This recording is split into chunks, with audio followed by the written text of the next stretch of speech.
Bismillahirrahmanirrahim. Assalamu alaikum students. I hope that you all will be doing very well, and thank you very much for your feedback regarding my last lecture, yesterday's lecture, that was parameters and scoring system of Braden scale. तो Braden scale का जो ये feedback आपका बहुत अच्छा रहा, आपने अच्छी तरह उसको देखा भी है, व्यूज़ में मुझे कमेंट्स भी काफ़ी आए हैं। और उसके बाद ये है कि हमने लॉकडाउन के दौरान हमारी काफ़ी ज़्यादा ऑनलाइन क्लासेस थी, मीन्स कि हमारी फ़ेस टू फेस क्लासेस नहीं हो सकी, जिसकी वजह से काफ़ी डेफिशिएंसीज रही हैं। तो इन वीडियोस के थ्रू ये है कि आपके जो इंपॉर्टेंट टॉपिक हैं उनको मैं इसमें बहुत सिंपल और इजी वर्ड्स में जो है इसको रिकॉर्डिंग करके आप तक भिजवा रही हूँ, ताकि आप लोग जो हैं इसको अच्छी तरह देख लें, अच्छी तरह समझ लें और आपकी अंडरस्टैंडिंग जो है वो आपके कंसेप्ट जो है वो क्लियर हो जाए। तो स्टूडेंट्स, लेक्चर स्टार्ट करने से पहले आप प्लीज़ मेरे चैनल को अभी आपने सब्सक्राइब नहीं किया तो इसको सब्सक्राइब कर दें, ताकि मेरी हर आने वाली नई वीडियो सबसे पहले आपको मिले। ओके जी, स्टार्ट करते हैं। टाइप्स ऑफ नर्सिंग असेसमेंट आज का हमारा टॉपिक है। And prior to discussing the types of nursing process, nursing assessment, we must recall the definition of health assessment. Health assessment basically है क्या? हेल्थ असेसमेंट इज़ अ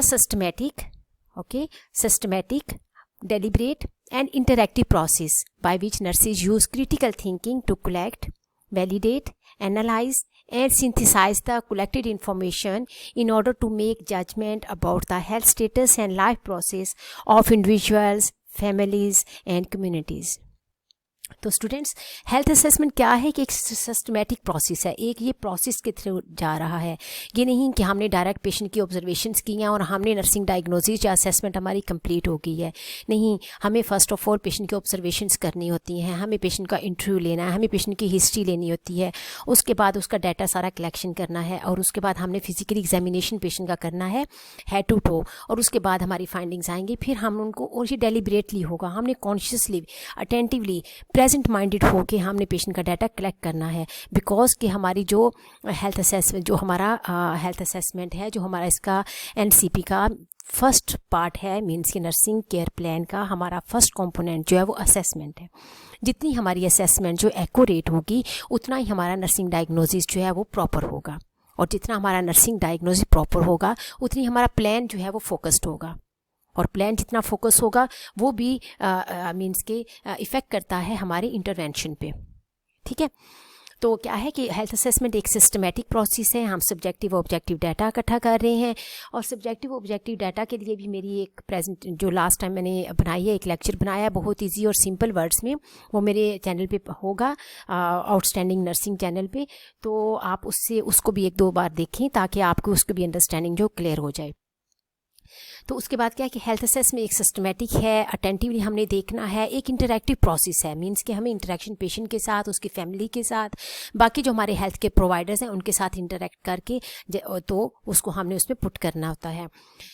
और इसमें नर्सिस जो हैं, जब डाटा कलेक्शन हमने सब्जेक्टिव भी ले लिया, ऑब्जेक्टिव डाटा भी ले लिया, पेशेंट के एग्जामिनेशन हमारा हेड टू टो हो गया, और उसके बाद हमने अपने लैब रिजल्ट्स जो हैं वो सारे हमारे कलेक्ट कर लिए, हमने पेशेंट के इनटेक आउटपुट, हमने पेशेंट के वाइटल साइंस, ये सारी चीज़ें हमने कलेक्ट कर ली हैं। अब इसको हमने क्या करना है कि क्रिटिकल थिंकिंग के थ्रू हमने इसको देखना है कि इसमें किधर कोई, किस सिस्टम में, किस फाइंडिंग में कोई इशू आ रहा है, प्रॉब्लम आ रहा है। ठीक है, और उसके बाद उसको वैलिडेट भी करना है, जो आपने डाटा कलेक्ट किया है उसको आपने वैलिडेट भी करना है कि आया वो ठीक है, या उसमें कोई लैकिंग रह गई है, या आपको और डाटा चाहिए। ठीक है, या कोई ऐसी कम्युनिकेशन बैरियर है, या कोई और बैरियर आ रहे हैं जिसकी वजह से आप डाटा जो ठीक तरीके से कलेक्ट नहीं कर पाए हो, राइट। और उसके बाद या आपका इनसफिशिएंट डाटा है अभी, उसको बाद हम एनालाइज करेंगे, मींस कि उसकी सॉर्टिंग करेंगे, कौन से सिस्टम से रिलेटेड, कौन से प्रॉब्लम से, जैसे हमने गॉर्डन फंक्शन हेल्थ पैटर्न है, उसके अकॉर्डिंग टू हमने देखना है किस पैरामीटर में, किस मतलब ये कि एरिया में पेशेंट का प्रॉब्लम आ रहा है। ठीक है, और उसके बाद फिर हमने एक जजमेंट बनानी है, एक फाइनल डायग्नोज बनानी है उस पेशेंट की। और हमारा जो पेशेंट है एक इंडिविजुअल भी हो सकता है, पूरी एक फैमिली भी हो सकती है, और पूरी एक कम्युनिटी भी हो सकती है। ठीक है। तो हमारा हेल्थ असेसमेंट एक डेलिब्रेट, एक सिस्टमेटिक और इंटरैक्टिव प्रोसेस है जिसमें हम डाटा कलेक्ट करते हैं, उसको फिर वैलिडेट भी करते हैं। वैलिडेट करने के बाद हम उसकी सॉर्टिंग करते हैं, एनालाइज करते हैं कि कौन सा एरिया है जिसमें प्रॉब्लम आ रही है, पेशेंट का परसेप्शन में प्रॉब्लम आ रही है, सेल्फ केयर डेफिसिट है, या कि पेशेंट के बिलीव सिस्टम का कोई इशू है, स्लीप पैटर्न में प्रॉब्लम है, या कि पेशेंट का एलिमिनेशन प्रॉब्लम है। ठीक है। तो जो प्रॉब्लम जिसमें आ रहा है उसको हमने हाईलाइट करना है और उसके अकॉर्डिंग टू हमने अपनी जजमेंट देनी है कि हमने नर्सिंग डायग्नोसिस बनानी है। जी, अब हम आते हैं कि टाइप्स ऑफ नर्सिंग असेसमेंट क्या है। तो नर्सिंग असेसमेंट की बेसिकली 4 टाइप्स हैं। First of all initial assessment, और ये सारे जो हैं ये सेल्फ एक्सप्लेनेटरी हैं। आपको नाम से पता लग रहा है कि इनिशियल असेसमेंट जो हम स्टार्ट में कर रहे हैं, फोकस असेसमेंट हम किसी स्पेसिफिक प्रॉब्लम को फोकस कर रहे हैं। उसके बाद इमरजेंसी असेसमेंट के कोई प्रॉब्लम इमरजेंसी है जिसमें हम असेसमेंट जो कर रहे हैं। उसके बाद है टाइम लैप्स्ड असेसमेंट और फॉलो अप असेसमेंट। ठीक है। अब हम इन सबको जो है 1 बाय 1 देखते हैं। और स्टूडेंट्स रिमेंबर दैट हमारे एनसीबी में, हमारे नर्सिंग केयर प्लान में, हमारे नर्सिंग प्रोसेस में जो फर्स्ट कंपोनेंट है वो हमारा असेसमेंट है। ठीक है। असेसमेंट के बाद नेक्स्ट जो है हम इसको करेंगे कि हमने नर्सिंग डायग्नोसिस कैसे करनी है। ठीक है। और नर्सिंग डायग्नोसिस के बाद फिर हम आगे चलेंगे कि हमने प्लान कैसे करना है नेक्स्ट लेक्चर्स में। ओके जी। तो फर्स्ट हमारा है इनिशियल कॉम्प्रिहेंसिव असेसमेंट। इनिशियल जो असेसमेंट होगी ना वो कॉम्प्रिहेंसिव होती है। जो जब हमारे पास स्टार्ट में पेशेंट आता है, जो हम असेसमेंट कर रहे हैं वो ऑन द होल कर रहे हैं, एक डिटेल्ड कर रहे हैं, राइट। उसको हम कहेंगे इनिशियल कॉम्प्रिहेंसिव असेसमेंट। आप लोग अपने यूनिट्स में असेसमेंट करते हो, लेकिन आपको आइडिया होना चाहिए ये अब जो आप असेसमेंट कर रहे हो ये कौन सी असेसमेंट है, ताकि आपके माइंड में वो बिल्कुल जो है, अगर आप रिपीटली ये कर रहे हो और साथ माइंड में बोले okay I am going to do initial assessment because just patient came into my ward. ठीक है। तो इसका मतलब आप इनिशियल असेसमेंट कर रहे हो। ठीक है।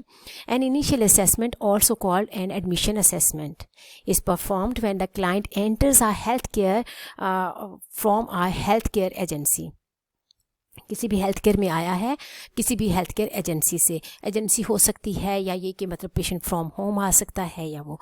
The purposes are to evaluate the client's health status. इसमें हमारा पर्पस क्या होता है, हमने इवेल्युएट करना है क्लाइंट का status to identify functional health pattern, जिसका मैंने आपको बताया कि गॉर्डन्स के फंक्शनल हेल्थ पैटर्न के अकॉर्डिंग टू हम देखते हैं किस वाले पैरामीटर में प्रॉब्लम आ रही है। हम नेक्स्ट जो लेक्चर्स होंगे उनमें हम गॉर्डन फंक्शन हेल्थ पैटर्न जो है उसको मैं नेक्स्ट जो होगा ना हमारा लेक्चर, उसमें मैं इसको डिस्कस करूँगी गॉर्डन फंक्शन हेल्थ पैटर्न को, दैट आर प्रॉब्लमेटिक, जिसमें प्रॉब्लम आ रहा है। और उसके बाद हमें इन डेप्थ जो कॉम्प्रिहेंसिव डाटाबेस हम स्टार्ट में ही पेशेंट का ले लेते हैं, ऑन एडमिशन ही ले लेते हैं। जब पेशेंट हमारे पास ट्रांसफर इन हुआ है तो हम ले सकते हैं, which is critical for evaluating changes in their client status in subsequent assessment.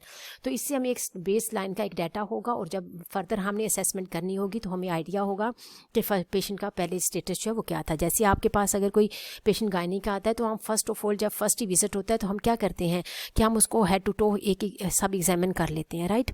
और इसके पास हमारे पास एक बेस लाइन आ जाता है, अल्ट्रासाउंड की फाइंडिंग क्या है, यूरिन कंप्लीट की एग्जामिनेशन रिपोर्ट क्या है, सीबीसी रिपोर्ट क्या है, पेशेंट की अभी जो है उसका हेल्थ स्टेटस कैसा है, उसका वेट क्या है। अब आपके पास एक बेस लाइन डाटा आ गया है। अब नेक्स्ट जब पेशेंट आपके पास आएगा, सपोज को एडमिटेड है या नॉन एडमिटेड है, जब नेक्स्ट आपके पास आता है तो आपके पास एक बेस लाइन डाटा होता है।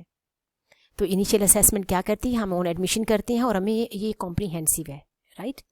ओके जी। नेक्स्ट है प्रॉब्लम फोकस्ड असेसमेंट। इसमें ये है आ problem focused assessment collect data about a problem that has already been identified. आपका प्रॉब्लम है वो पहले ही आइडेंटिफाई हो चुका हुआ है।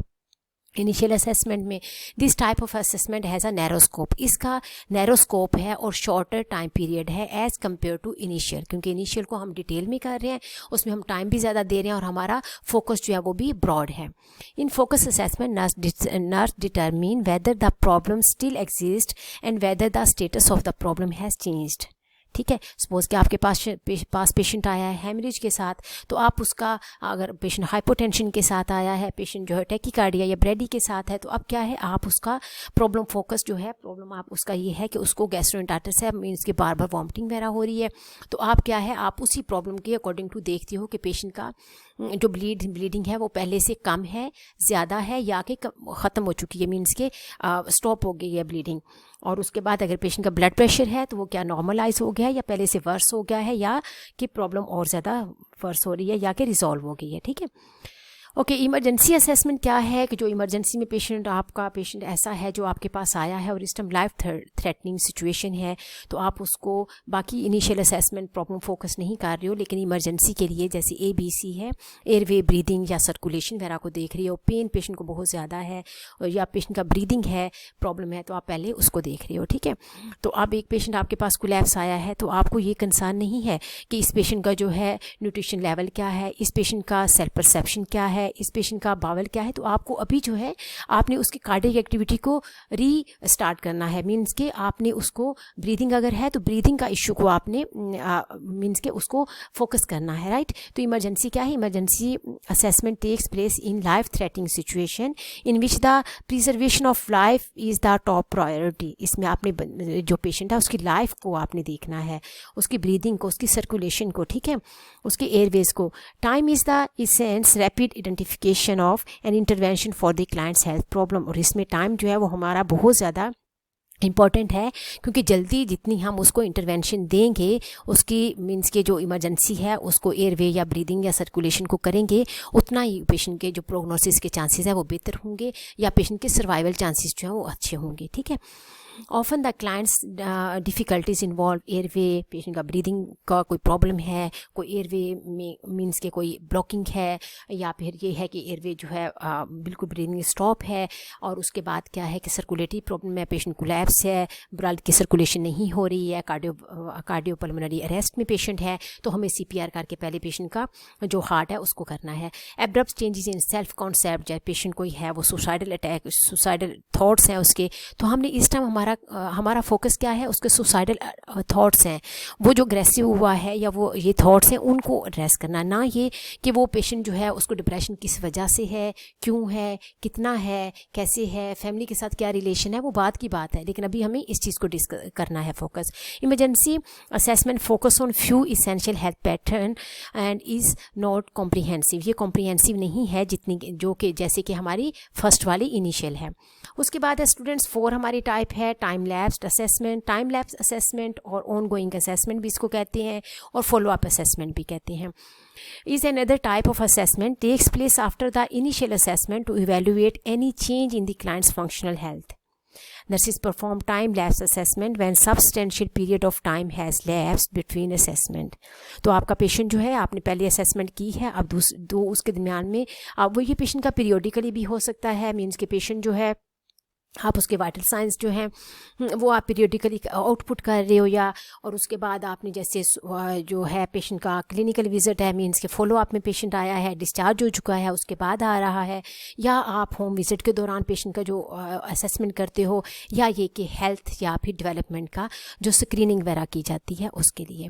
जैसे हेल्थ स्क्रीनिंग आपने पेशेंट का देखा कि पहले उसकी वो कहती है कि मेरी मतलब ये कि प्रॉब्लम आ रहा है, ब्रेस्ट लंप वगैरह या कोई ऐसा इशू है, हार्डनिंग है, तो आप उसको दोबारा जो है उसको असेस करते हो कुछ टाइम के बाद, तो इसका मतलब है कि आप, और या फिर ये है कि डेवलपमेंटल का प्रॉब्लम्स कोई आ रहे हैं पेशेंट्स में या बच्चों में, तो उसको आप असेस करते हो, तो दैट इज़ टाइम लैप्स, जिसमें कि इंटरवल से आप करते हो, और इंटरवल जो है वो काफ़ी लंबा भी हो सकता है, ठीक है। तो इसमें हमारा क्या हुआ, हमने 4 टाइप्स जो डिस्कस की हैं। फर्स्ट ऑफ ऑल हमने बोला कि इनिशियल जो कि हम ऑन एडमिशन करते हैं असेसमेंट, और वो कॉम्प्रिहेंसिव है, ठीक है। और सेकंड हमने बोली कि प्रॉब्लम फोकस, जिसमें हमने ऑलरेडी जो प्रॉब्लम हमारा आइडेंटिफाई हो चुका है उसको फोकस करते हैं, और ये नैरो इसका स्कोप है और टाइम पीरियड इसका कम होता है।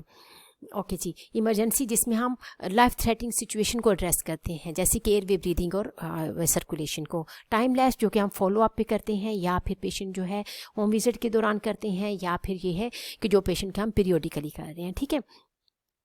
ओके स्टूडेंट्स, ये हमारा आज का टॉपिक जो फिनिश हुआ, and thank you very much. अपना बहुत ख्याल रखिएगा, और ये वीडियो जो है इसको आप अपने फ्रेंड्स के साथ भी शेयर करें, इसको लाइक करें, और उसके बाद कमेंट करें कि आपको ये वीडियो कैसी लगी, आपकी अंडरस्टैंडिंग हो गई, या कोई क्यूरी है तो आप मुझे ज़रूर जो है कमेंट्स में लिखें, मैं आपको आंसर जो है वो इंशाल्लाह ज़रूर करूँगी।